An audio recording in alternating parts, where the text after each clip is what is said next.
sebab Engkau mendengarkan kata-kata mulutku. Di hadapan para dewata, aku akan bermazmur bagimu. Aku hendak bersujud ke arah bait-Mu yang kudus.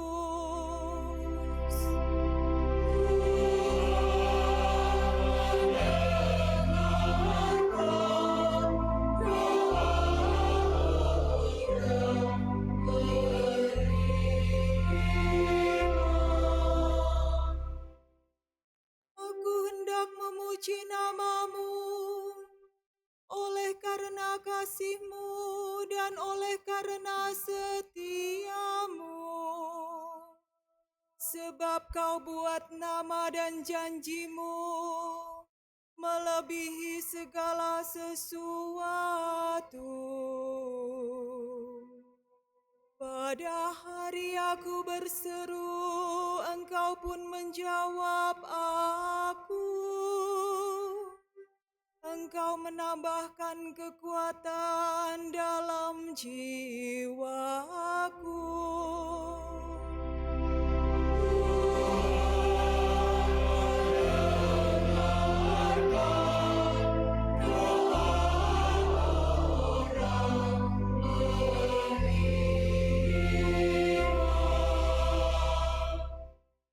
Tuhan itu tinggi, namun Ia memperhatikan orang yang hina dan mengenal orang yang sombong dari jauh. Jika aku berada dalam kesesakan, Engkau mempertahankan hidupku. Terhadap amarah musuhku, Engkau mengulurkan tangan-Mu.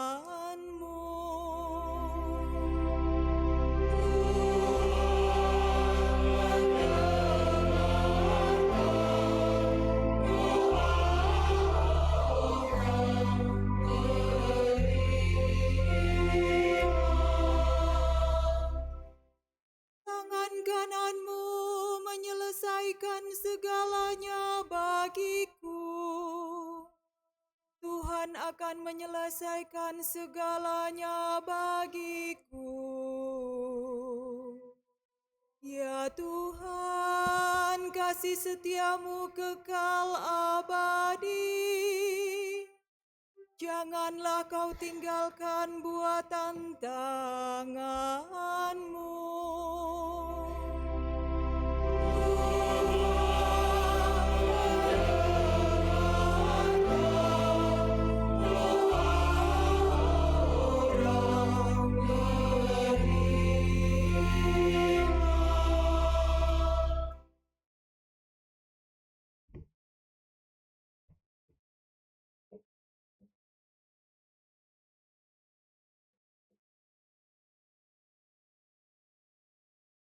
Bacaan dari Surat Rasul Paulus kepada jemaat di Kolose. Saudara-saudara, bersama Kristus kamu telah dikuburkan dalam pembaptisan, dan bersama Dia kamu juga turut dibangkitkan oleh kepercayaanmu akan karya kuasa Allah yang telah membangkitkan Kristus dari antara orang mati. Dahulu kamu mati karena pelanggaranmu dan karena tidak disunat secara lahiriah. Tetapi kini Allah menghidupkan kamu bersama Kristus sesudah Ia mengampuni segala pelanggaran kita. Surat hutang yang oleh ketentuan hukum mendakwa dan mengancam kita telah dihapuskannya dan ditiadakannya dengan memakukannya pada kayu salib. Demikianlah sabda Tuhan.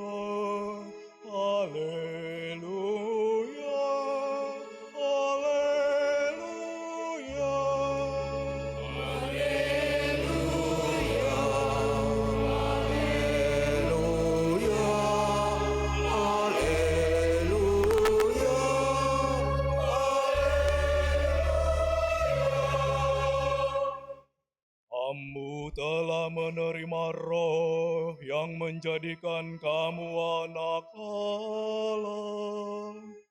Oleh Roh itu kita berseru, Aba ya Bapa. Haleluya,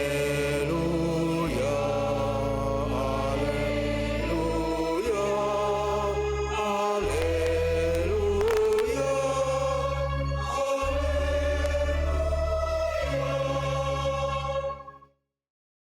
Tuhan bersamamu.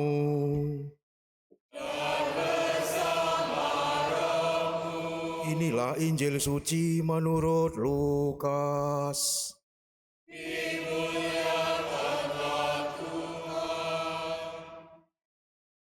Pada waktu itu, Yesus sedang berdoa di suatu tempat. Ketika ia selesai berdoa, berkatalah seorang dari murid-muridnya kepadanya, Tuhan, ajarlah kami berdoa sama seperti yang diajarkan Yohanes kepada murid-muridnya. Yesus berkata kepada mereka, apabila kamu berdoa, katakanlah, Bapa, dikuduskanlah namamu, datanglah kerajaanmu. Berilah kami setiap hari makanan kami yang secukupnya, dan ampunilah dosa-dosa kami, sebab kami pun mengampuni setiap orang yang bersalah kepada kami. Dan janganlah membawa kami ke dalam pencobaan. Lalu katanya kepada mereka, jika seorang di antara kamu mempunyai seorang sahabat, dan pada tengah malam pergi kepadanya lalu berkata, sahabat, pinjamkanlah kepadaku 3 buah roti, sebab seorang sahabatku yang sedang berada dalam perjalanan singgah ke rumahku, dan aku tidak mempunyai apa-apa untuk dihidangkan kepadanya. Masakan sahabat yang di dalam rumah itu akan menjawab, jangan mengganggu aku, pintu sudah tertutup, dan aku serta anak-anakku sudah tidur. Aku tidak dapat bangun dan memberikannya kepadamu. Aku berkata kepadamu, sekalipun dia tidak mau bangun dan tidak mau memberikan sesuatu kepadanya, meskipun ia itu sahabatnya, namun karena sikap sahabatnya yang tidak malu itu, ia akan bangun juga dan memberikan kepadanya apa yang dia perlukan. Oleh karena itu aku berkata kepadamu, mintalah maka kamu akan diberi, carilah maka kamu akan mendapat, ketuklah maka pintu akan dibukakan bagimu. Karena setiap orang yang meminta akan menerima, setiap orang yang mencari akan mendapat, dan setiap orang yang mengetuk akan dibukakan pintu baginya. Bapa manakah di antara kamu yang memberi anaknya seekor ular kalau anaknya minta ikan, atau kalajengking kalau yang diminta telur? Jadi jika kamu yang jahat tahu memberikan yang baik kepada anak-anakmu, apalagi Bapamu yang di surga, ia akan memberikan Roh Kudus kepada siapapun yang meminta kepadanya. Demikianlah sabda Tuhan.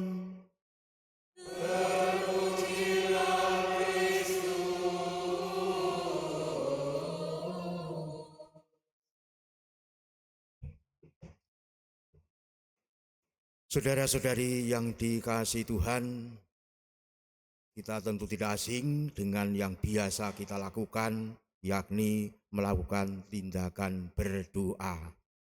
Ada berbagai macam rumusan berdoa, tetapi pada hakikatnya berdoa adalah berkomunikasi dengan Tuhan yang kita imani.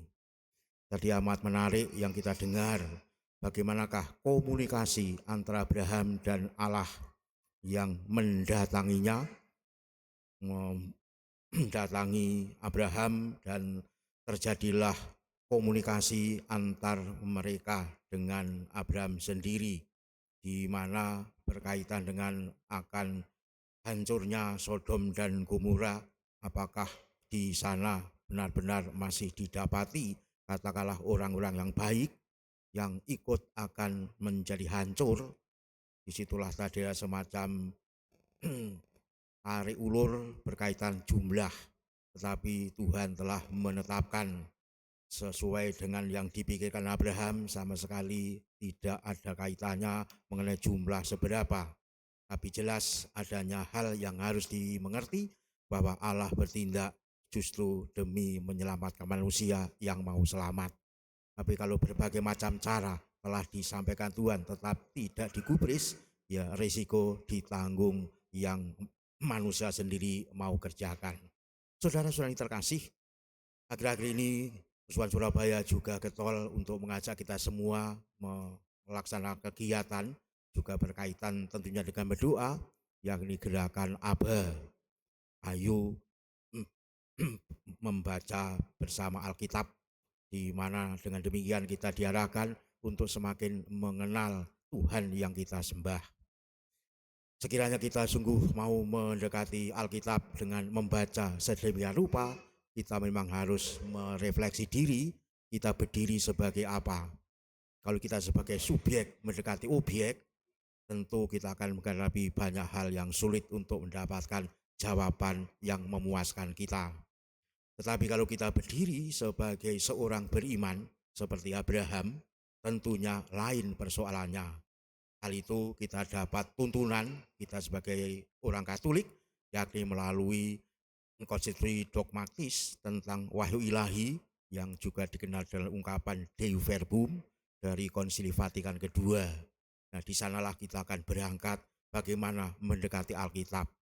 Alkitab bukan semata-mata kitab sejarah, tapi memang tidak lepas dari sejarah, tapi utamanya adalah kitab iman. Dan kata lain, kita mendekatinya juga sebagai orang beriman. Nah, kalau itu yang kita lakukan, tentu kita akan semakin mendalami makna Alkitab yang kita baca akan membawa sesuatu kepada kehidupan yang sejati. Saudara-saudari yang dikasihi Tuhan, berkaitan dengan membaca Alkitab, kita akan menemukan yang benar-benar kita imani, yakni Tuhan kita Yesus Kristus. Salah satunya siapa Dia? Tentunya dalam penginjil Ia telah diterangkan berbagai macam yang sungguh-sungguh mendasar, termasuk Injil Sinoptik maupun Yohanes. Di situ masing-masing menerangkan salah satunya Yesus yang kita sembah adalah pribadi pendoa. Itulah yang tidak bisa terbantahkan sesuai kesaksian Alkitab yang benar-benar kita imani. Kita akan menemukan bagaimana Ia sungguh-sungguh menunjukkan dan mempraktekkan pribadi yang pendoa tersebut. Misalkan dalam kitab yang dikerjakan oleh Lukas pun, di situ kita akan menemukan berbagai macam momen di mana Tuhan Yesus ini berdoa. Salah satunya dinyatakan demikian, setelah menyembuhkan banyak orang, Ia mengundurkan diri ke tempat yang sunyi lalu berdoa. Lukas bab 5 ayat 16. Di tempat lain, sebelum memilih ke-12 rasulnya, Ia pergi ke bukit dan semalam-malaman berdoa. Lukas bab 6 ayat 12. Sebelum Petrus mengakui Yesus sebagai Mesias, Yesus berdoa seorang diri. Lukas bab 9 ayat 18. Bersama Petrus, Yohanes dan Yakobus, Yesus naik ke gunung untuk berdoa. Lukas bab 9 ayat 28.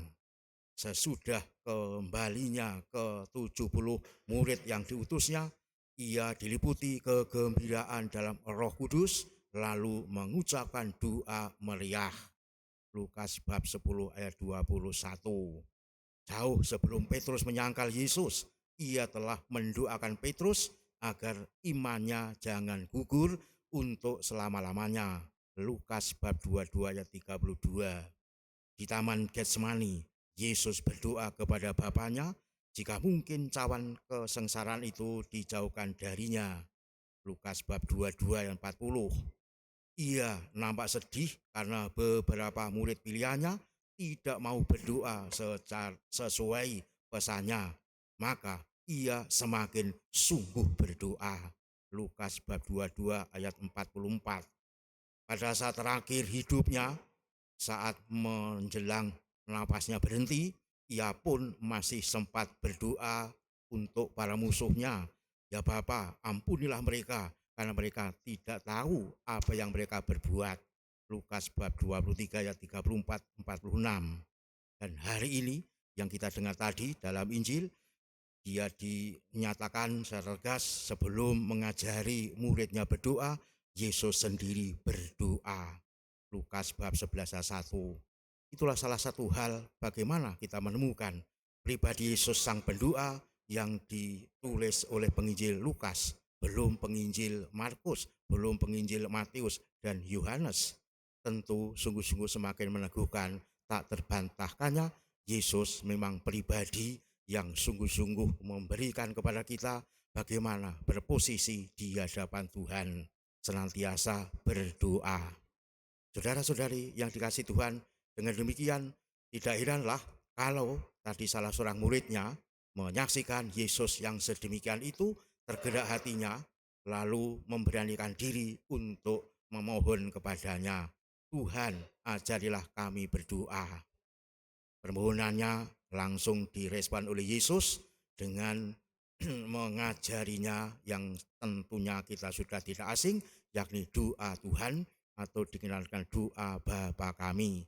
Doa yang sampai sekarang menjadi doa semua umat Kristiani. Inilah hal yang sungguh-sungguh menggembirakan. Saudara-saudari, doa memang merupakan salah satu hal pokok dalam setiap agama, tidak terkecuali agama kita Kristiani. Dan Yesus justru ingin mengajari kita dan sekaligus meyakinkan kita para pengikutnya untuk tidak malu-malu dalam tanda petik mengganggu Bapa Surgawi dengan doa kita. Dicontohkan tadi, contohlah seperti seorang sahabat yang tengah malam meminta dipinjami roti oleh sahabatnya karena ia kedatangan seorang tamu yang juga sahabatnya dan ia tidak punya suguhan untuk tamunya tersebut. Maka ia tidak malu-malu untuk datang kepada temannya atau sahabatnya itu dengan mengetuk pintu. Walaupun sudah alasan praktis, ia tidak bisa memberikan karena sudah tertutup pintunya dan anak-anak sudah tertidur, jadi sudah tidak ada lagi kegiatan. Tapi karena saking tidak malunya sahabat tersebut terus mengetuk, ternyata akan bangun juga memberikan apa yang diminta. Itulah perbandingannya bagaimana ketekunan untuk mengetuk dan benar-benar akhirnya mendapatkan jawaban. Saudara-saudari, apakah juga demikian doa kita? Apakah kita terus-menerus mengetuk Tuhan? Ataukah kita berdoa kalau sempat? Mungkin pas tidak bisa apa-apa, sudah tidak berdaya, baru berdoa? Ataukah sungguh hidup ini adalah sebagai hidup yang kita persembahkan kepada Tuhan? Hidup adalah sebuah pangibadah. Apakah itu benar-benar kita hayati dan kita wujudkan tetap sebuah permenungan? Saudara-saudari yang dikasihi Tuhan, tadi Yesus dengan tegas mengatakan supaya kita untuk berani mengetuk Tuhan dengan ungkapan mintalah, carilah, dan ketuklah. Itulah yang ditekankan kepada kita semua. Namun, apakah kita sungguh-sungguh telah mewujudkan? Andai kata juga sudah membutuhkan, apakah merasa sudah terkabulkan permohonan kita? Jangan-jangan kita masih dalam tanda petik tidak percaya karena sudah merasa melakukan, sudah berjibaku sedemikian rupa, nyatanya permohonannya tidak segera dikabulkan. Lalu kita menjadi apatis, lalu akhirnya patah hati dan akhirnya tidak mau lagi berdoa. Nggopo doa atau tidak berdoa, ya sama saja. Oh, tidak ada perubahannya. Lalu kita cuek dan akhirnya sungguh-sungguh tidak lagi peduli. Bisa-bisa kita mengalami semacam itu.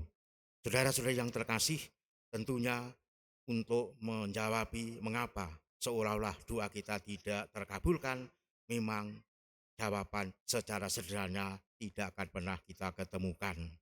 Namun bukannya Tuhan tidak mau mengabulkan, tapi mari kita berefleksi, jangan-jangan Justru inilah pelajaran yang memang harus kita terima dari Tuhan sendiri. Mengapa doa kita merasa tak terkabulkan?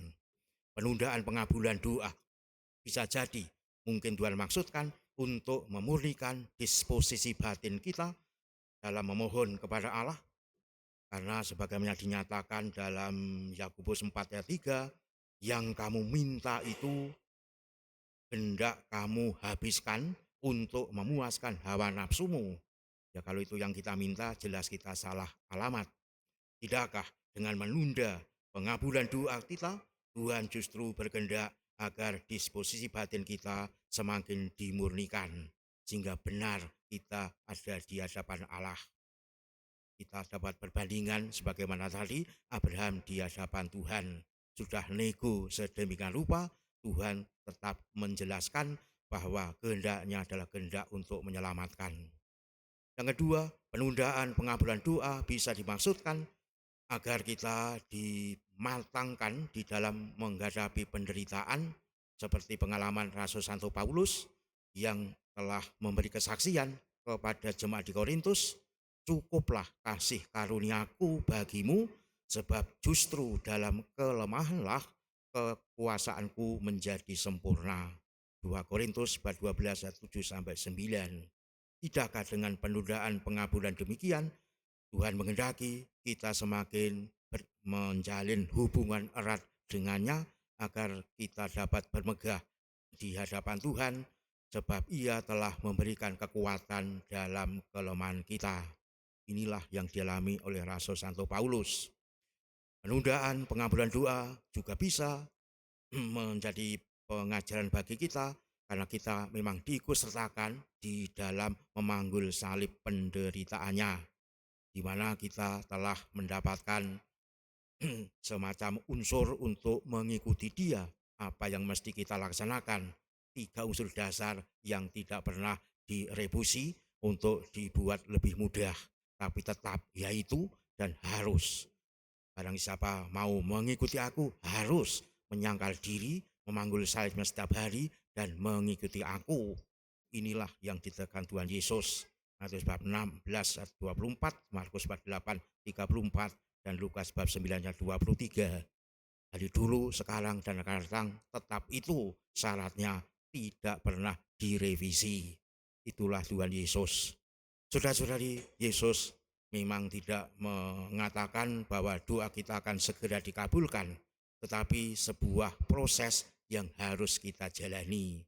Tetapi satu hal yang pasti, bahwa Allah akan mengabulkan permohonan kita karena Dia sungguh mengasihi kita, karena Ia benar-benar akan mendampingi kita dan senantiasa memberi kekuatan kepada kita, sehingga kita semakin dimampukan untuk menjadi pengikutnya yang sejati.